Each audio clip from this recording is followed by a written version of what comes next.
Praise Lord. ദൈവത്തിന് സ്തോത്രം. നമ്മള് സാക്ഷ്യത്തിലൊക്കെ കേട്ടതുപോലെ കാലം ഭയങ്കര മോശമാണ്. കാലം ഇതിലും മോശമായി തന്നെ മുന്നോട്ട് പോയിക്കൊണ്ടിരിക്കും. അപ്പോൾ ലോകത്തിലുള്ള മ്ലേച്ഛത കണ്ട് നമ്മൾ ഭയപ്പെടുന്നുണ്ട്. പക്ഷെ നമ്മൾ കൂടുതൽ ഭയപ്പെടേണ്ടത് എന്താ അറിയോ? ഇത് നമ്മളെ ഇൻഫ്ലുവൻസ് ചെയ്യുന്നുണ്ടെന്നുള്ളതാണ്. ഇത് നമ്മളെ സ്വാധീനിക്കുന്നുണ്ട് എന്നുള്ളതാണ്. ഇപ്പോഴും നമ്മൾ ഇത്രയൊന്നും ഞങ്ങളെ വിശ്വാസികളുടെ ഇടയിൽ ആരും അല്ലെ അബോഷനോ അങ്ങനെയുള്ള ഇല്ലെങ്കിൽ ഇങ്ങനെയുള്ള കാര്യങ്ങളോ അല്ലെ മോറലി ഭയങ്കര എക്സ്ട്രീം ലെവൽ വിരുദ്ധമായ കാര്യങ്ങളൊന്നും ചെയ്യുന്നില്ലല്ലോ. പക്ഷെ ലോകത്തിന്റെ ആ സെക്യുലറിസം അല്ലെങ്കിൽ ലോകത്തിന്റെ ആ ലിബറലിസത്തിന്റെ സ്വാധീനം, അതിന്റെ ജ്ഞാനമായാലും അതിന്റെ ഐഡിയ ആയാലും അതിന്റെ ആ സ്വാധീനം നമ്മളിലും അറിയാതെ ചെലുത്തുന്നുണ്ട്. കാരണം നമ്മളെല്ലാം ലോകത്തിലാണ് അതുകൊണ്ടാണ്. ലോകത്തിന്റെ നടുവിലാണ് നമ്മളെല്ലാം ജീവിക്കുന്നത്. നമ്മൾ ഫോൺ എടുത്ത് നോക്കുമ്പോഴായാലും ടെക്നോളജി നമ്മുടെ ടൈമിന്റെ എത്രയോ ഭാഗം ടെക്നോളജി കൊണ്ടുപോകുന്നു. നമ്മുടെ ടൈമിന്റെ എത്രയോ ഭാഗം ലോകത്തിലെ മറ്റ് എന്റർടൈൻമെന്റുകൾ, നമ്മൾ സമയം ചെലവഴിക്കാൻ പലവിധ കാര്യങ്ങൾ, ടൈം പാസ് ചെയ്യാൻ, ടൈം ചെലവഴിക്കാൻ ഇഷ്ടംപോലെ കാര്യങ്ങളാണ് ലോകത്തുള്ളത്. ഇതൊന്നും ഇല്ലേലും നമുക്ക് തന്നെ ആരെങ്കിലും കിട്ടുമ്പോൾ സംസാരിച്ചുകൊണ്ടിരിക്കാനോ അല്ലെ ലോകകാര്യങ്ങൾ പറഞ്ഞ് തമാശ പറഞ്ഞ് അങ്ങനെ രാഷ്ട്രീയം പറഞ്ഞ് അല്ലെ ലോകത്തിൽ സംഭവിക്കുന്ന കാര്യങ്ങൾ പറഞ്ഞ് സമയം കളയാൻ ഇഷ്ടംപോലെ കാര്യങ്ങളുണ്ട്. അപ്പൊ സമയം തക്കത്ത് ഉപയോഗിക്കാൻ, അതുകൊണ്ടാണ് എഫേസ്യ ലേഖനത്തിൽ പൗലോസ് പറയുന്നത്, ഈ അന്ത്യകാലഘട്ടമായതിനാൽ സമയം പല കാര്യങ്ങളിലേക്കും പോകുന്നു. വൃഥാ വാക്കുകൾ ഉപയോഗിക്കാതിരിക്കുക. അതായത് ചുമ്മാതെ സംസാരിക്കുന്നത് എല്ലാ കാര്യങ്ങളും ഒഴിവാക്കുക. ചുമ്മാതെ സംസാരിക്കുന്ന വൃഥാ വാക്കുകൾ അത് എല്ലാ കാര്യങ്ങളും ഒഴിവാക്കുക. സമയം നമുക്ക് തക്കത് ഉപയോഗിക്കാൻ അത് നമ്മളെ ഇടയാക്കും. എഫേസ്യ ലേഖനം അതിന്റെ 5-ാം അധ്യായം 17 മുതലുള്ള വാക്യം. ബുദ്ധിഹീനരാകാതെ കർത്താവിന്റെ ഇഷ്ടം ഇന്നതെന്ന് ഗ്രഹിച്ചുകൊള്ളുവിൻ. വീഞ്ഞു കുടിച്ച് മത്തരാകരുത്, അതിനാൽ ദുർനടപ്പുണ്ടാകുമല്ലോ. ആത്മാവ് നിറഞ്ഞവരായി സങ്കീർത്തനങ്ങളാലും സ്തുതികളാലും ആത്മീയ ഗീതങ്ങളാലും തമ്മിൽ സംസാരിച്ചും നിങ്ങളുടെ ഹൃദയങ്ങളിൽ കർത്താവിന് പാടിയും കീർത്തനം ചെയ്തും നമ്മുടെ കർത്താവായ യേശുക്രിസ്തുവിന്റെ നാമത്തിൽ ദൈവവും പിതാവുമായവനെ എല്ലായ്പ്പോഴും എല്ലാറ്റിനു വേണ്ടിയും സ്തോത്രം ചെയ്തുകൊള്ളുവിൻ. ക്രിസ്തുവിന്റെ ഭയത്തിൽ അന്യോന്യം കീഴും. ആകയാൽ സൂക്ഷ്മത്തോടെ അജ്ഞാനികളായിട്ടല്ല ജ്ഞാനികളായിട്ടത്രേ നടപ്പാൻ നോക്കുവിൻ. ഇത് ദുഷ്കാലമാകയാൽ സമയം തക്കത്തിൽ ഉപയോഗിച്ചുകൊള്ളുവിൻ. ബുദ്ധിഹീനരാകാതെ കർത്താവിന്റെ ഇഷ്ടം ഇന്നതെന്ന് ഗ്രഹിച്ചുകൊള്ളുവിൻ. 18 മുതലുള്ള വാക്യം. വീഞ്ഞു കുടിച്ച് മത്തരാകരുത്, അതിനാൽ ദുർനടപ്പ് ഉണ്ടാകുമല്ലോ. ആത്മാവ് നിറഞ്ഞവരായി സങ്കീർത്തനങ്ങളാലും സ്തുതികളാലും ആത്മീക ഗീതങ്ങളാലും തമ്മിൽ സംസാരിച്ചും നിങ്ങളുടെ ഹൃദയത്തിൽ കർത്താവിന് പാടിയും കീർത്തനം ചെയ്തു വരും. ഈ പാടുന്നത്, ആത്മീക ഗീതത്തിന്റെ ഇമ്പോർട്ടന്റ്, ഞാൻ ഈ കഴിഞ്ഞ ദിവസങ്ങളിൽ അല്ലെങ്കിൽ കുറച്ച് നാളുകളായിട്ട് എന്നിൽ ഇടപെട്ടൊരു വചനം തന്നെയാണ് ഇത്. നമ്മൾ വളരെ ഫ്രീ ആയിട്ടിരിക്കുമ്പോൾ നമ്മുടെ ഉള്ളിലൂടെ പോകുന്ന അല്ലെങ്കിൽ നമ്മൾ സംസാരിക്കുന്ന വിഷയങ്ങൾ എന്തൊക്കെയായിരിക്കും? നമ്മുടെ മൈൻഡ് സ്വാഭാവികമായി ഇരിക്കുമ്പോൾ ഒരു ആത്മീക അറ്റ്മോസ്ഫിയറിലാണോ ഇരിക്കുന്നത്, അതോ വേറെ എന്തിനാലും ഇൻഫ്ലുവൻസ് ചെയ്യാൻ സ്വാധീനിക്കപ്പെടുവാനുള്ള ഒരവസ്ഥയിലാണോ നമ്മുടെ മൈൻഡ് ഇരിക്കുന്നത്? നമ്മുടെ മൈൻഡ് എന്ന് പറഞ്ഞു കഴിഞ്ഞാൽ ഇവിടെ പൗലോസ് പറയുന്നത്, നിങ്ങളുടെ ഹൃദയത്തിൽ പാടി സ്തുതിച്ച് ആത്മീക ഗീതങ്ങളാലും സ്തുതികളാലും തമ്മിൽ സങ്കീർത്തനങ്ങളും തമ്മിൽ പാടിയും സ്തുതിക്കാനാണ് പറയുന്നത്. ഇവിടെ അതിനു മുമ്പ് പറയുന്ന ആത്മാവ് നിറഞ്ഞവരായി. ഇപ്പോൾ ആത്മാവിന്റെ നിറവ് എന്നുള്ളത് ഈ സങ്കീർത്തനങ്ങൾ അല്ലെങ്കിൽ ഗീതങ്ങൾ, പാട്ടുകൾ, സ്തുതിഗീതങ്ങൾ, ആത്മീക ഗീതങ്ങൾ എന്നുള്ളതിനൊരു സ്വാധീനമുണ്ട്. ദൈവത്തെ നമ്മൾ പാടി സ്തുതിക്കുമ്പോൾ, ദൈവത്തെ നമ്മൾ ആരാധിക്കുമ്പോൾ നമ്മുടെ ഹൃദയം കൊണ്ട്, വാഗൊണ്ടല്ല, ഇൻസ്ട്രുമെന്റ്സ് കൊണ്ടല്ല, നമ്മുടെ ഹൃദയം കൊണ്ട് എപ്പോഴും കണ്ടിന്യൂസ്ലി, കാരണം നമ്മൾ ആരാണ്? ദൈവത്തിന്റെ ആലയമാണ്. ദൈവത്തിന്റെ ആലയത്തിൽ എപ്പോഴും ഒരു ആത്മീക ആരാധന നടക്കുന്നുണ്ട്. ആ ആലയമായതുകൊണ്ട് നമ്മൾ ലിവിങ് ടാബർനാക്കളാണ്. നമ്മൾ എല്ലാവരും ജീവിക്കുന്ന ദൈവത്തിന്റെ മൂവ് ചെയ്യുന്ന ആലയങ്ങളാണ്. അപ്പോൾ ദൈവത്തിന്റെ ആലയത്തിൽ എപ്പോഴും ഇത് ആത്മീക ഗീതങ്ങളാലും സങ്കീർത്തനങ്ങളാലും ദൈവത്തെ പാടി സ്തുതിക്കേണ്ടതായിട്ടുണ്ട്. ഇനി ഇത് നമ്മുടെ സ്പിരിച്വൽ ലൈഫിനെ എങ്ങനെ സ്വാധീനിക്കുന്നു എന്നൊന്ന് പറഞ്ഞു കഴിഞ്ഞാൽ, നമുക്ക് ആത്മാവിൽ നിറഞ്ഞവരായി ജീവിക്കുവാൻ ഈ സങ്കീർത്തനങ്ങളുടെയും പാട്ടുകളുടെയും സ്വാധീനമുണ്ട്. ഇവിടെ പറയുന്നത് ആത്മാവ് നിറഞ്ഞവരായി സങ്കീർത്തനങ്ങളാലും സ്തുതികളാലും ആത്മീക ഗീതങ്ങളാലും തമ്മിൽ സംസാരിച്ചും നിങ്ങളുടെ ഹൃദയത്തിൽ കർത്താവിന് പാടിയും കീർത്തനം ചെയ്യുവാനാണ് പറയുന്നത്. ഞാൻ ഇന്ന് 1 മണിക്കൂർ, 1.25 മണിക്കൂറാണ് ദൂരം യാത്ര ചെയ്യേണ്ടത്. പക്ഷെ ഒരു മണിക്കൂറിനുള്ളിൽ ഞങ്ങൾ എത്തി.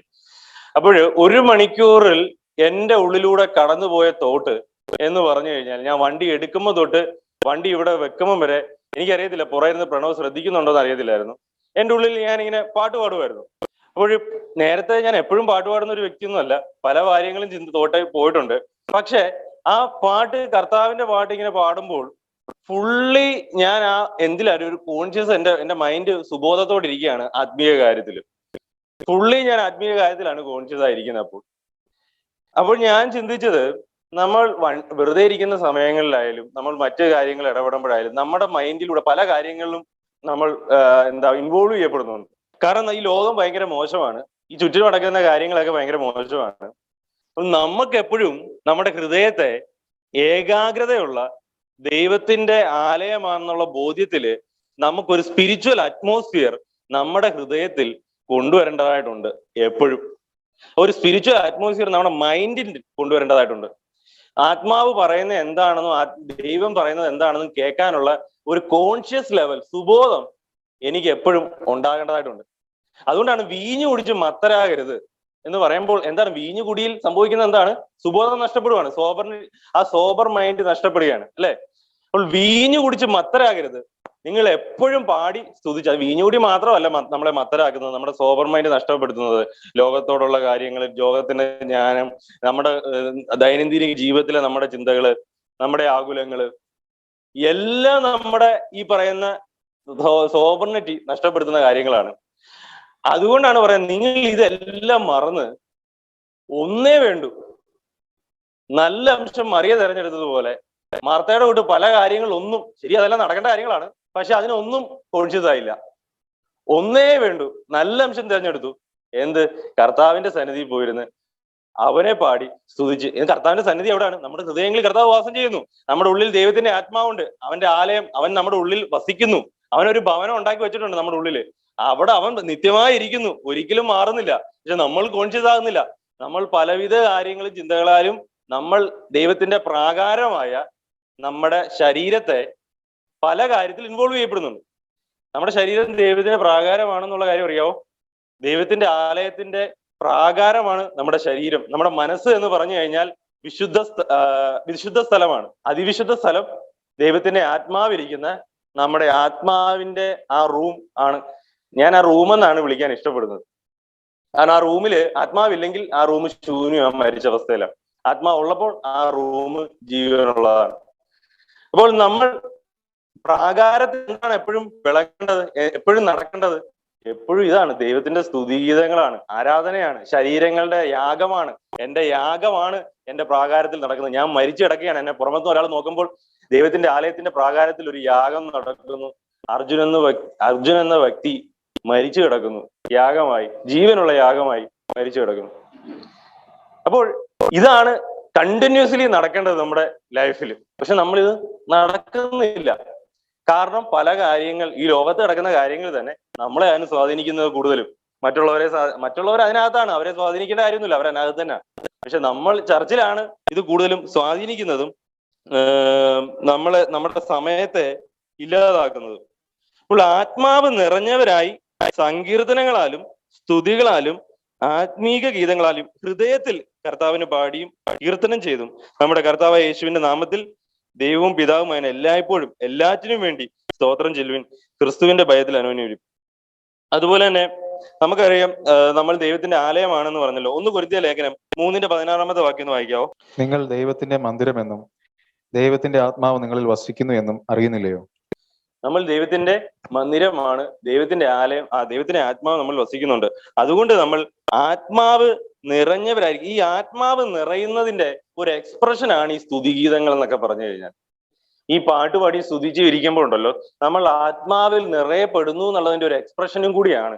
നമ്മൾ എപ്പോഴും ആ സുബോധത്തിലിരിക്കുന്ന ആ ഒരു സ്പിരിച്വൽ അറ്റ്മോസ്ഫിയറിൽ നമ്മളെ തന്നെ. ഈ കഴിഞ്ഞ കുറെ നാളുകളായി ഈ ഒരു വിഷയം എൻ്റെ ഉള്ളില് എന്നെ വിശദീകരിക്കുവാൻ കുറെ ഇടപെടുന്നുണ്ട്. ഈ വചനത്താൽ ഞാൻ കുറെ വിശദീകരിക്കപ്പെടുന്നുണ്ട്. പല തോട്ടുകളും വരുമ്പോൾ എന്നെ തന്നെ എന്റെ വിൽഫുള്ളി ഞാൻ ദൈവത്തെ ആരാധിക്കുവാൻ, ദൈവത്തിന്റെ ആത്മാവിൽ നിറഞ്ഞവനായി ഇരിക്കുവാൻ ഈ പാട്ടും സ്തുതികളും എപ്പോഴും പാടുകയും, ഞാൻ ഇവിടെ ഇരിക്കുമ്പോൾ തന്നെ ഞാൻ നിങ്ങളൊക്കെ ഓരോ കാര്യങ്ങൾ പറയുമ്പോഴും ഞാൻ എൻ്റെ ഹൃദയത്തിൽ ദൈവത്തിൽ പാടുന്നുണ്ട്. ഞാൻ ആ ആസ്വാദനത്തിൽ ഇരിക്കുന്നുണ്ട്. അതോടൊപ്പം തന്നെയാണ് ഞാൻ ഈ കാര്യങ്ങൾ കേൾക്കുന്നത്. അപ്പൊ നമ്മുടെ ഹൃദയത്തിൽ എപ്പോഴും ഒരു സ്തുതിഗീതം ഇങ്ങനെ പൊക്കോണ്ടിരിക്കുകയാണ് ദൈവത്തിന്റെ ഉള്ളിലേക്ക്. അവിടെ എന്റെ തകർച്ചയുണ്ട്, എന്റെ ബലഹീനതകൾ ഞാൻ കാണുന്നുണ്ട്, അവിടെ എന്റെ സ്തോത്രമുണ്ട്. ആ ബലഹീനതയുടെ മുമ്പിൽ ഞാൻ ദൈവത്തിന് സ്തോത്രം ചെയ്യുന്നുണ്ട്, ദൈവത്തിന്റെ സ്നേഹം ഞാൻ അറിയുന്നുണ്ട്. എല്ലാം ഇങ്ങനെ കണ്ടിന്യൂസ്ലി നടക്കുകയാണ്. അതുകൊണ്ട് നമ്മുടെ ഹൃദയത്തെ ഹൃദയങ്ങളിൽ ദൈവത്തിന് എപ്പോഴും പാടി സ്തുതിക്കേണ്ടതായിട്ടുണ്ട്. ഓക്കെ.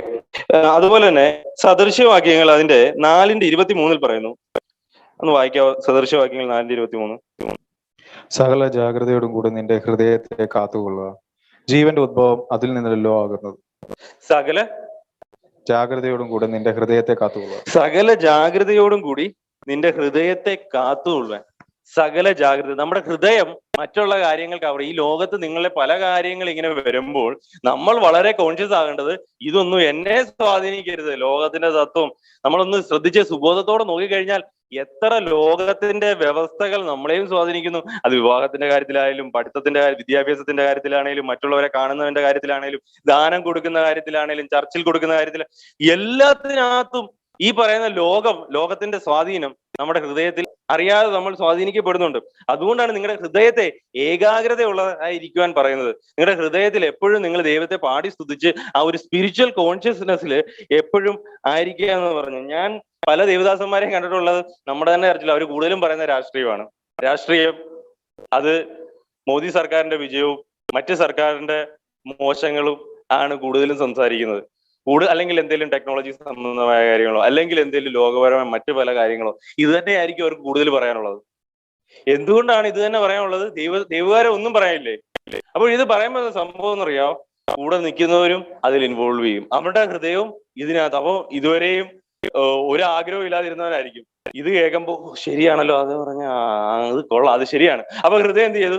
അങ്ങോട്ട് പോയി. തന്നെത്താൻ വഞ്ചിക്കപ്പെടുന്നത് മാത്രമല്ല, മറ്റുള്ളവരെ വഞ്ചിക്കും. കൂടിയിരിക്കുമ്പോൾ കുറ്റങ്ങളാണോ കൂടുതൽ വരുന്നത്, അതോ സ്തുതികളും ഗീതങ്ങളും ആണോ? സഹോദരങ്ങളുടെ കുറ്റങ്ങളും കുറവുകളും ആണോ കൂടുതൽ വരുന്നത്? പറയുമ്പോൾ കൂടുതൽ രസിക്കാൻ കഴിയുന്നത് അതാണോ, അതോ കർത്താവ് ചെയ്ത നന്മകളാണോ കൂടുതൽ രസിക്കാൻ കഴിയുന്നത്? ഇതൊക്കെ നമ്മൾ അറിയാതെ നമ്മുടെ ഹൃദയത്തെ മറ്റു കാര്യങ്ങളിൽ, ദുശ്ചിന്തകളിൽ ഇൻവോൾവ് ചെയ്യിപ്പിച്ച് നമ്മുടെ ഹൃദയത്തെ മലിനപ്പെടുത്തിക്കൊണ്ടിരിക്കുകയാണ്. കർത്താവ് ഇതൊക്കെ കാണുന്നുണ്ട്. നമ്മൾ വിചാരിക്കുന്ന പോലല്ല നമ്മൾ കളിക്കുന്നത്. നമ്മളോട് തന്നെ ആണെങ്കിലും നമ്മൾ വേറൊരുവനായി തീർന്നത് കൊണ്ട് ആ കളി ഇപ്പോൾ ദൈവത്തിനെതിരെയാണ്. കാരണം കർത്താവ് തന്റെ ആലയത്തോടുള്ള എരിവ് തന്നെ തിന്നു കളയുന്നു എന്ന് പ്രവചന പുസ്തകത്തിൽ എഴുതിയിരിക്കുന്നത്. കർത്താവ് ആ ആലയത്തോടുള്ള എരിവ് സുവിശേഷത്തില് 2-ാം അധ്യായത്തിലാണെന്ന്. അവസാനം അവിടെ ചമ്മട്ടി ഉണ്ടാക്കി കർത്താവ് ആ ആലയത്തെ ക്ലെൻസ് ചെയ്യുമ്പോൾ, വൃത്തിയാക്കുമ്പോൾ, അവിടെയുള്ള ആൾക്കാരെയും കച്ചവടക്കാരെയും എല്ലാം അടിച്ച് പുറത്താക്കുമ്പോൾ ആ ആലയത്തോടുള്ള എരിവ്. ഇതുപോലെ നമ്മൾ പിതാവിന്റെ ആലയമാണ്, ദൈവത്തിന്റെ ആലയമാണ്. കർത്താവിന്റെ ആലയത്തോടുള്ള എരിവ് എന്ത് മാത്രമായിരിക്കും നമ്മളുടെ കാര്യത്തിൽ. അതുകൊണ്ടാണ് പറഞ്ഞത് തന്റെ ആലയത്തെ നശിപ്പിക്കുന്നതിനെ ഞാനും നശിപ്പിക്കും എന്ന് പറയുന്നത്. അപ്പോൾ ദൈവത്തിന്റെ ആലയമാണ് നമ്മൾ ദൈവത്തിന്റെ ആലയത്തെ കച്ചവട കേന്ദ്രങ്ങളും അല്ലെ മോഹങ്ങളും ആഗ്രഹങ്ങളും എടുത്തു വെക്കുന്ന ഒരു സ്ഥലമായി നമ്മൾ കണ്ടു കഴിഞ്ഞാൽ നമ്മുടെ മേശയും അവൻ മറിക്കും എന്ന് ഒരു അദ്ദേഹം പേരറിയത്തില്ല, ഒരു പ്രീച്ചർ പറഞ്ഞതുപോലെ നമ്മളും അവന്റെ ആലയത്തെ ഇങ്ങനെയുള്ള കച്ചവട കേന്ദ്രമാക്കി, അല്ലെങ്കിൽ മറ്റുള്ള കാര്യങ്ങൾക്ക് വേണ്ടി നമ്മൾ കോൺഷ്യസ് ആകും. മറ്റുള്ളവരെ കുറ്റം പറയുന്നതിനകത്ത് അപ്പൊ നമ്മൾ കോൺഷ്യസ് ആകും. ഇങ്ങനെയുള്ള കുറ്റങ്ങൾ നമ്മൾ പറയുമ്പോഴും, അല്ലെങ്കിൽ നമ്മൾ മറ്റുള്ള മോഹങ്ങളിൽ ഏർപ്പെടുമ്പോഴും, നമ്മൾ മറ്റുള്ള കാര്യങ്ങളിൽ കൂടുതൽ ഇൻവോൾവ് ആകുമ്പോൾ, അത് രാഷ്ട്രീയമായാലും സാമൂഹികമായാലും ജ്ഞാനത്തിന്റെ സൈഡാണേലും വിദ്യാഭ്യാസത്തിന്റെ സൈഡാണേലും, ഇതിൽ നമ്മുടെ മൈൻഡ് കൂടുതൽ കേന്ദ്രീകരിക്കപ്പെടുമ്പോൾ നമ്മൾ സുബോധമുള്ളവരായിരിക്കേണ്ടത്. നമ്മുടെ ഹൃദയം ഇതിനല്ല കേന്ദ്രീകരിക്കപ്പെടേണ്ടത്. നമ്മുടെ ഹൃദയം ദൈവം നമുക്ക് നമ്മളെ വിലയ്ക്ക് വാങ്ങിയിരിക്കുകയാണ്. ദൈവത്തോടുള്ള നന്ദിയിലും ദൈവത്തോടുള്ള പ്രാർത്ഥനയിലും സ്തുതിഗീതങ്ങളിലുമാണ് ഞാൻ എന്റെ ഹൃദയത്തെ കൊടുക്കേണ്ടത്. മറ്റുള്ള കാര്യത്തിലല്ല ഞാൻ ഭൗതികമായി ഇൻവോൾവ് ചെയ്യുന്നത്. പക്ഷെ എന്റെ ഹൃദയം എവിടെ ഇരിക്കുന്നത്? ദൈവത്തിലാണ് ഇരിക്കുന്നത്. എന്റെ ഹൃദയം കൂടുതൽ അറ്റാച്ച്ഡ് ആയിരിക്കുന്നത്, ഒട്ടിപ്പിടിച്ചിരിക്കുന്നത് ദൈവമായിട്ടാണ്. അപ്പോൾ ഇത് ചിലവർ വിചാരിക്കും, നിങ്ങൾ എപ്പോഴും ഭയങ്കര റിലീജിയസ് ആണല്ലേ, നിങ്ങൾ എപ്പോഴും ദൈവിക കാര്യങ്ങൾ പറയുന്നു, നിങ്ങൾ കപടഭക്തിക്കാരനാണ്, നിങ്ങൾ ഭയങ്കര റിലീജിയസ് ആണ്. ഇങ്ങനെ പറയുന്നവരോട് എനിക്ക് പ്രത്യേകിച്ചൊന്നും പറയാനില്ല. അവരുടെ മൈൻഡ് ചെയ്യാതിരിക്കുക എന്നുള്ളതേ ഉള്ളൂ. നമ്മൾ ഈ ദൈവത്തോടുള്ള സുബോധം സംബന്ധിച്ച് എരിവ് കാണിക്കുന്നതിനകത്ത് റിലീജിയസ് ആണെന്ന് ഒരാൾ പറഞ്ഞു കഴിഞ്ഞാൽ പോയി പണി നോക്കാൻ പറയാന്നുള്ളതേ ഉള്ളൂ. അല്ല പ്രത്യേകിച്ച് പരിപാടി ഒന്നും നോക്കാം. കാരണം നമ്മൾ ദൈവമായിട്ടുള്ള ബന്ധത്തിൽ അത്ര തീവ്രത നമുക്ക് വേണം, നമുക്ക് അത്ര ഏകാഗ്രത വേണം.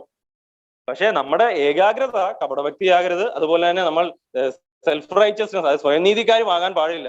ഞാൻ വിശ്വസിക്കുന്നത് ദൈവത്തെ കാണുന്ന ഒരു വ്യക്തി ഒരിക്കലും ആ സ്വയനീതിയിലേക്ക് പോകത്തില്ല. ചില ആൾക്കാര് കപട വേഷം ധരിക്കുവാൻ, മറ്റുള്ളവരുടെ മുന്നിൽ ഭക്തിവാനാണ് താനെന്ന് അല്ലെ വിശ്വാസിയാണെന്ന് കാണിക്കുവാൻ പലപ്പോഴും ഇങ്ങനെയൊക്കെ ഹല്ലേലൂയ സ്തോത്രമൊക്കെ പറഞ്ഞു നടക്കാറുണ്ട്. ഇതൊക്കെ ദൈവത്തിന് ഭയങ്കര വെറുപ്പുള്ള കാര്യമാണ്. ഹൃദയത്തിലൊന്നുമില്ല. അതുകൊണ്ട് നമ്മുടെ വാഗൊണ്ട് പറയണ്ട, ഹൃദയത്തിലാണ് ഇരിക്കുന്നത്. അപ്പൊ ഞാൻ ഭയങ്കര അതിശയിച്ചു പോവാണ്. ഈ ഹല്ലേലൂയക്കൊക്കെ ആ പണ്ട് ചുമ്മാതെ പറഞ്ഞ ആ കാര്യം ഇന്ന് ഹൃദയത്തിൽ നിന്ന് പറയുമ്പോൾ അതിന്റെ ആ ഒരു ഇമ്പാക്ട്, അതിന്റെ ആ ഒരു ബ്യൂട്ടി എത്ര വലുതാണെന്ന്. ഇപ്പോ ഹല്ലേലൂയൊക്കെ നമുക്ക് പറയണം. അത് ഞാൻ ഇങ്ങനെ നിർബന്ധിച്ചല്ല പറയിപ്പിക്കണം. നമ്മുടെ എല്ലാവരുടെയും ഹൃദയത്തിൽ നിന്നാണ് ആ ഹല്ലേലൂയ സ്തോത്രം വരുന്നത്. ശക്തിയോടെ ഹല്ലേലൂയ പറയാം, ഒരു കുഴപ്പമില്ല. ചർച്ചിൽ മാത്രമല്ല, എവിടെയും പറയാം. കാരണം നമ്മൾ സ്വർഗത്തിൽ പോയി കർത്താവിന് മുന്നിൽ വലിയ സ്തോത്രവും ഹല്ലേലൂയൊക്കെ പറയേണ്ടവരാണ്, അല്ലെ? അതല്ലേ വെളിപ്പാടിന്റെ പുസ്തകത്തിൽ നമുക്ക് കാണാൻ കഴിയുമല്ലോ അത്. പക്ഷെ അത് ഹൃദയത്തിൽ നിന്നായിരിക്കണം, അല്ലാതെ മറ്റുള്ളവരെ കാണിക്കേണ്ടതിന് വേണ്ടിയല്ല. എന്റെ ഹൃദയം അവനോടുള്ള സ്നേഹത്തിൽ ദൈവം ചെയ്ത നന്മകളെ ഓർത്ത് നന്ദി പറയാണ്. ദൈവം ചെയ്ത നന്മകൾ ഓർക്കുമ്പോൾ തന്നെ നമ്മുടെ ഹൃദയം സ്തുതിക്കുവാനായിട്ട് ഇങ്ങനെ റെഡി ആയിരിക്കും. മനസ്സിങ്ങനെ റെഡിയായി, നമ്മുടെ വിശുദ്ധ സ്ഥലം അവനോടുള്ള നന്ദി പറച്ചിലിന് വേണ്ടി ഇങ്ങനെ റെഡിയായി, പാട്ട് പാടാനായി, സ്തുതിഗീതങ്ങൾക്കായി ഇങ്ങനെ റെഡി ആയിരിക്കും. അങ്ങനെ ഒരു കോൺഷ്യസ് അത് എല്ലാ സ്ഥലങ്ങളിലും നിങ്ങൾക്ക് പറ്റും. നിങ്ങളുടെ എക്സാം എഴുതുന്ന സമയത്താണെങ്കിലും, കുട്ടികളാണ് എക്സാം എഴുതുന്ന സമയത്താണേലും, പഠിക്കുന്ന സമയത്താണേലും എല്ലാം നമ്മുടെ ഹൃദയം ദൈവത്തോടുള്ള നന്ദിയിൽ, അതിൽ നിങ്ങൾക്ക് വരുന്ന നഷ്ടങ്ങൾ എന്താണെന്ന് നിങ്ങളൊന്ന് എഴുതി വെച്ച് ഒന്നും കാണത്തില്ല. അതിനകത്ത് ഒരു നഷ്ടവും നമുക്ക് വരാനില്ല. ക്രിസ്തുവിലുള്ള നേട്ടങ്ങളെ നമുക്ക് കാണാനുള്ളായിരിക്കും അതിനകത്ത്. ഓക്കെ. അപ്പോൾ നമ്മുടെ ഹൃദയം അതുപോലെ ദൈവത്തിൽ ഏകാഗ്രമായി എപ്പോഴും സ്തുതികളാലും ആത്മീയ ഗീതങ്ങളാലും നിറഞ്ഞവരായി ദൈവസന്നിധിയിൽ ഇരിക്കും. അല്ലെങ്കിൽ നമ്മുടെ കർത്താവായ യേശു ക്രിസ്തുവിന്റെ നാമത്തിൽ ദൈവവും പിതാവുമായവനെ എല്ലായ്പ്പോഴും എല്ലാറ്റിനും വേണ്ടി സ്തോത്രം ചെയ്തുകൊള്ളുവിൻ എന്ന് ഇവിടെ പറയുന്നു. ഇത് ആത്മാവിൽ നിറഞ്ഞവരായിരിക്കുന്നതിന്റെ ഒരു എക്സ്പ്രഷനാണ്. കാരണം പിതാവായ ദൈവത്തെ, അല്ലെങ്കിൽ ദൈവം നമ്മുടെ ഉള്ളിൽ വസിക്കുന്ന ദൈവത്തിന്റെ ആത്മാവിനെ എന്റെ മനസ്സുകൊണ്ട് ഞാൻ വിൽഫുള്ളി ആരാധിക്കുമ്പോൾ, സ്തോത്രം ചെയ്യുമ്പോൾ, ആത്മാവിന്റെ അവിടെ നടക്കുന്ന ആത്മാവ് ഈ പ്രാണനിലേക്ക് സ്വാധീനം ചെലുത്തുകയാണ്. അതിനെയാണ് നിറയുക എന്ന് പറഞ്ഞു കഴിഞ്ഞാൽ. ആത്മാവിനാൽ നിറയുക എന്ന് പറഞ്ഞു കഴിഞ്ഞാൽ ഒരു ബോട്ടിലിൽ വെള്ളം നിറയുന്ന പോലല്ല ആത്മാവിൽ നിറയുക എന്ന് പറഞ്ഞു കഴിഞ്ഞാൽ. ആത്മാവിൽ നിറയുക എന്നുള്ള ആ വേർഡിന്റെ ഗ്രീക്കിൽ യഥാർത്ഥ ട്രാൻസ്ലേഷൻ അല്ലെ മീനിങ് എന്ന് പറഞ്ഞു കഴിഞ്ഞാൽ നിയന്ത്രിക്കപ്പെടുക എന്നുള്ളതാണ്. ആത്മാവിനാൽ നിയന്ത്രിക്കപ്പെടുന്നതാണ്. സ്പിരിറ്റ് ഫിൽഡ് എന്ന് പറഞ്ഞു കഴിഞ്ഞാൽ, അപ്പോൾ ഒരു പായ്ക്കപ്പൽ, ആ കപ്പൽ കാറ്റിനാൽ നിയന്ത്രിക്കുന്നത് പോലെ നമ്മൾ ആത്മാവിനാൽ നിയന്ത്രിക്കപ്പെടുകയാണ്. അതങ്ങനെയാണ് ആ ഒരു സ്പിരിച്വൽ അറ്റ്മോസ്ഫിയറിലേക്ക് നമ്മൾ എത്തിപ്പെടുകയും ആത്മാവ് നമ്മളോട് സംസാരിക്കുന്ന സുബോധമുള്ളവരായിരിക്കുകയുമാണ് ചെയ്യുന്നത്. അതുകൊണ്ട് കൊലോസി ലേഖനം അതിന്റെ ഈ വാക്യോടെ വായിച്ച് ഞാൻ നിർത്താൻ ആഗ്രഹിക്കുന്നു. കൊലോസി ലേഖനം 3-ാം അധ്യായം അതിന്റെ 15 മുതലുള്ള വാക്യം ഒന്ന് വായിക്കാമോ? ക്രിസ്തുവിന്റെ സമാധാനം നിങ്ങളുടെ ഹൃദയങ്ങളിൽ വാഴട്ടെ. അതിനല്ലോ നിങ്ങൾ ഏക ശരീരമായി വിളിക്കപ്പെട്ടും ഇരിക്കുന്നത്. നന്ദിയുള്ളവരായും ഇരിപ്പിൻ. സങ്കീർത്തനങ്ങളാലും സ്തുതികളാലും ആത്മീയ ഗീതങ്ങളാലും തമ്മിൽ പഠിപ്പിച്ചും ബുദ്ധി ഉപദേശിച്ചും നന്ദിയോടെ നിങ്ങളുടെ ഹൃദയങ്ങളിൽ ദൈവത്തിന് പാടിയും ഇങ്ങനെ ക്രിസ്തുവിന്റെ വചനം ഐശ്വര്യമായി സകല ജ്ഞാനത്തോടും കൂടെ നിങ്ങളെ വസിക്കട്ടെ. ഇങ്ങനെ ക്രിസ്തുവിന്റെ വചനം ഐശ്വര്യമായി നിങ്ങളുടെ ഹൃദയത്തിൽ വസിക്കട്ടെ എന്നാ പറയുന്നത്. ഈ നമ്മുടെ ഹൃദയത്തെ ദൈവത്തിന്റെ സ്തുതിഗീതങ്ങളാലും ആരാധനയിലും നന്ദിയിലും നിറയ്ക്കുമ്പോൾ സംഭവിക്കുന്ന ഒരു പ്രധാനപ്പെട്ട കാര്യം 2 കാര്യങ്ങളാണ്. ഒന്ന്, ദൈവത്തിന്റെ സമാധാനം നമുക്ക് ലഭിക്കും. അതല്ലേ പറയുന്നത് 13-ാമത്തെ വാക്യം. ഒരുവനോട് 14-ാമത്തെ വാക്യം, എല്ലാറ്റിനും ഇത് സമ്പൂർണ്ണ ബന്ധമായ സ്നേഹം ധരിപ്പിൻ. ക്രിസ്തുവിന്റെ സമാധാനം നിങ്ങളുടെ ഹൃദയങ്ങളിൽ വാഴണമെങ്കിൽ എന്ത് വേണം? ഹൃദയം ദൈവത്തിന്റെ നന്ദിയാൽ നിറയപ്പെടണം. ദൈവത്തിന് നന്ദിയാൽ നിറയപ്പെടുന്ന ഒരു ഹൃദയത്തിൽ എപ്പോഴും സമാധാനം കാണും, അലയത്തില്ല. എത്ര പ്രശ്നങ്ങളും എത്ര പ്രതികൂലങ്ങളും വന്നാലും ദൈവത്തിൽ നന്ദിയുള്ള ഒരു ഹൃദയം, അത് ആ സ്തോത്രമുള്ള ഹൃദയം എപ്പോഴും സ്തോത്രത്തോടായിരിക്കും, എപ്പോഴും സ്തുതിയിലായിരിക്കും. അത് അലയത്തില്ല, അതിന് സമാധാനക്കേട് ഉണ്ടാകത്തില്ല. എന്നുള്ളത് മാത്രമല്ല, ആ ഹൃദയത്തിൽ എന്ത് ഐശ്വര്യമായി വസിക്കും? ദൈവവചനം ഐശ്വര്യമായി ബ്ലെസ്സിങ് ആയി വസിക്കും. നമ്മുടെയൊക്കെ ഹൃദയത്തിൽ ദൈവവചനം വസിക്കുന്നുണ്ട്, പക്ഷെ ബ്ലെസ്സിങ് ആയിട്ടല്ല വസിക്കുന്നത്. ഭയങ്കര ഇറിറ്റേറ്റഡ് ആയിട്ടും പല നോളജ് ആയിട്ടും പലപ്പോഴും ഒരു ഇൻഫർമേഷനും ഒക്കെ ആയിട്ടാണ് വസിക്കുന്നത്. നമ്മുടെ ഹൃദയത്തിൽ ദൈവവചനം ഐശ്വര്യമായി വസിക്കണമെങ്കിൽ നമ്മൾ എപ്പോഴും നമ്മുടെ ഹൃദയത്തിൽ ദൈവത്തിന് പാടിയും സ്തോത്രം ചെയ്തും സ്തുതിച്ചുമുള്ള ആ ഒരു സ്പിരിച്വൽ അറ്റ്മോസ്ഫിയർ, സ്പിരിച്വൽ ഹൃദയം ഉള്ളവരായി നമ്മൾ മാറണം. 15-ാമത്തെ വാക്യം, ക്രിസ്തുവിന്റെ സമാധാനം നിങ്ങളുടെ ഹൃദയങ്ങളിൽ വാഴട്ടെ. ഇങ്ങനെയാണ് ക്രിസ്തുവിന്റെ സമാധാനം നമ്മളിൽ റൂള് ചെയ്യും, വാഴും. ക്രിസ്തുവിന്റെ സമാധാനം നിങ്ങളുടെ ഹൃദയങ്ങളിൽ വാഴട്ടെ, അതിനല്ലോ നിങ്ങൾ ഏക ശരീരമായി വിളിക്കപ്പെട്ടിരിക്കുന്നത്. അങ്ങനെ നന്ദിയുള്ളവരായി ഇരിപ്പിൻ, സങ്കീർത്തനങ്ങളാലും സ്തുതികളാലും ആത്മീക ഗീതങ്ങളാലും തമ്മിൽ പാടിയും പഠിപ്പിച്ചും ബുദ്ധി ഉപദേശിച്ചും നന്ദിയോടെ നിങ്ങളുടെ ഹൃദയങ്ങളിൽ ദൈവത്തിന് പാടിയും ഇങ്ങനെ ക്രിസ്തുവിന്റെ വചനം ഐശ്വര്യമായി സകല ജ്ഞാനത്തോടുകൂടി നിങ്ങളിൽ വസിക്കട്ടെ. സകല ജ്ഞാനത്തോടു കൂടി വസിക്കുന്നതിനകത്തുള്ള ഒരു പ്രധാന പങ്ക് ഈ സ്പിരിച്വൽ നമ്മൾ ആത്മീക ഗീതങ്ങൾ പാടുന്നതിനകത്ത്, നമ്മുടെ ഹൃദയത്തിൽ ദൈവത്തിനെ സ്തുതിക്കുന്നതിനകത്ത് ഈ ജ്ഞാനമായി, പരിജ്ഞാനമായി വചനം നമ്മളിൽ വസിക്കുന്നതിന് ഒരു പങ്ക് വഹിക്കുന്നുണ്ട്. അതൊരു വലിയ പങ്കാണ് വഹിക്കുന്നത്, നമ്മൾ അറിയുന്നില്ല. നമ്മൾ നമ്മുടെ മനസ്സിനെ എപ്പോഴും ആ ഒരു സ്പിരിച്വൽ അറ്റ്മോസ്ഫിയറിൽ ഇങ്ങനെ സൂക്ഷിക്കുമ്പോഴാണ് ഇത് വചനം നമ്മളിൽ വളരെ ബ്യൂട്ടിഫുൾ ആയി ജ്ഞാനമായി പുറത്തു വരുന്നത് നമുക്ക് കാണാൻ കഴിയുന്നത്. ഇത് അനുഭവിച്ചറിയുമ്പോഴാണ് അതിന്റെ ഒരു ബ്യൂട്ടി നമുക്ക് മനസ്സിലാകുന്നത്. ഇത് പറയുവാൻ അല്ലെ എക്സ്പ്രസ് ചെയ്യുവാൻ വാക്കുകൾ വളരെ പരിമിതമാണ്. അപ്പോൾ നമ്മൾ ഇങ്ങനെയുള്ളവരായി നമ്മുടെ ഹൃദയത്തെ ദൈവത്തിൽ പാടി സ്തുതിച്ച് ആ ഒരു സ്പിരിച്വൽ അറ്റ്മോസ്ഫിയറിൽ നമ്മുടെ ഹൃദയങ്ങൾ കേന്ദ്രീകരിക്കുന്നവരായി, നമ്മുടെ ഹൃദയത്തിൽ സമാധാനമുള്ളവരായി, ദൈവത്തിന്റെ വചനം ഐശ്വര്യത്തിൽ നമ്മുടെ ഹൃദയങ്ങളിൽ വസിക്കുന്നവരാക്കി നമ്മളെ തന്നെ മാറ്റുക. അപ്പൊ അതുപോലെ വർഷിപ്പ് എന്ന് പറഞ്ഞു കഴിഞ്ഞാൽ, അല്ലെങ്കിൽ നമ്മൾ ഈ പാടുന്ന കാര്യമൊക്കെ പറഞ്ഞതു, ആ പാടുന്ന കാര്യം നമ്മൾ വാഗൊണ്ടല്ല. നമ്മുടെ വാക്കിപ്പം നന്നായി പാടാൻ അറിയാത്ത ഒരുപാട് സഹോദരങ്ങൾ. ഈ പാട്ട് ആ പാടുന്നതിലേ അല്ല കാര്യം, ആ ഹൃദയത്തിന്റെയാണ് കാര്യം. ഹൃദയമാണ് കാര്യം. ഹൃദയം അന്വേഷിക്കുന്നതും ഹൃദയം കാണുന്നതും. ചിലര് പാടുമ്പോൾ എന്തായിരിക്കും കാണുന്നത്? ഓ, എന്റെ പാട്ട് എത്ര മനോഹരമാണ്, മറ്റുള്ളവർ കേൾക്കുന്നുണ്ടല്ലോ, അപ്പൊ അതുകൊണ്ട് നന്നായി ഒന്ന് പാടണം. അതോ പാടുമ്പോൾ ദൈവത്തിന്റെ ബ്യൂട്ടിയാണോ കാണുന്നത്? ദൈവത്തിന്റെ ഗ്ലോറിയാണോ കാണുന്നത്? എത്ര മാത്രം ഗ്ലോറിയസ് ആണ് എന്റെ ദൈവം, എത്ര സ്നേഹസമ്പന്നനാണ് എന്റെ ദൈവം, എത്ര ജ്ഞാനിയാണ്, എത്ര ബലവാനാണ് എന്നുള്ളതാണോ ഞാൻ ഹൃദയത്തിൽ അറിയുന്നത്? ഹൃദയം അത്രത്തോളം ദൈവത്തിന്റെ അറിവ് സംബന്ധിച്ച് നിയന്ത്രിക്കപ്പെട്ടുകൊണ്ടേയിരിക്കും. ദൈവത്തിന്റെ അറിവ് സംബന്ധിച്ച്, ആ സ്നേഹം സംബന്ധിച്ച് ഹൃദയം അത്രത്തോളം സമാധാനമുള്ളവനായിക്കൊണ്ടേയിരിക്കും. ഹൃദയം കലങ്ങാതിരിക്കും, ഹൃദയം തടിക്കാതിരിക്കും, ഹൃദയം നിർമ്മലമായിക്കൊണ്ടിരിക്കും. ഹൃദയം ദൈവത്തിന്റെ ജ്ഞാനം അന്വേഷിക്കുന്ന, ദൈവത്തിന്റെ പരിജ്ഞാനം അന്വേഷിക്കുന്ന ഒരു ഹൃദയമായി മാറും. അപ്പോൾ നമ്മുടെ ഹൃദയങ്ങൾ ഈ ഒരു സ്പിരിച്വൽ അറ്റ്മോസ്ഫിയറിൽ നമ്മുടെ ഹൃദയങ്ങൾ തന്നെ നമ്മൾ ഉണ്ടാക്കിയെടുക്കുക എന്ന് പറഞ്ഞു കഴിഞ്ഞാൽ നമ്മുടെ വിൽഫുള്ളി നമ്മൾ ദൈവത്തെ അറിഞ്ഞിരിക്കുന്നു. ഈ ഉണ്ടാക്കിയെടുക്കുക എന്ന് പറഞ്ഞാൽ നമ്മൾ തന്നെ ഒരു പ്രാകൃത മനുഷ്യന് ഇത് കഴിയത്തില്ല. നമ്മുടെ ഉള്ളിൽ ദൈവത്തിന്റെ ആത്മാവ് ഒരിക്കലായി നമ്മളെ രക്ഷിക്കപ്പെടുത്തിയിരിക്കുന്നതുകൊണ്ട്, മാനസാന്തരം തന്നിരിക്കുന്നതുകൊണ്ട് നമുക്കത് അറിയാം ദൈവം എന്താണ് നമ്മൾക്ക് ചെയ്തു തന്നതെന്ന്. നമ്മൾ വിൽഫുള്ളി നമ്മുടെ മനസ്സുകൊണ്ട് നമ്മൾ ദൈവത്തെ ആരാധിക്കുകയാണ്, പ്രാർത്ഥിക്കുകയാണ്, സ്തുതിക്കുകയാണ്, സങ്കീർത്തനങ്ങൾ പാടുകയാണ്. പാടുമ്പോൾ നമ്മൾ അറിയാതെ തന്നെ നമ്മുടെ ഹൃദയങ്ങൾ തകരുന്നത് നമുക്ക് കാണാൻ കഴിയും, നമ്മുടെ ഹൃദയങ്ങൾ നുറുങ്ങുന്നത് നമുക്ക് കാണാൻ കഴിയും.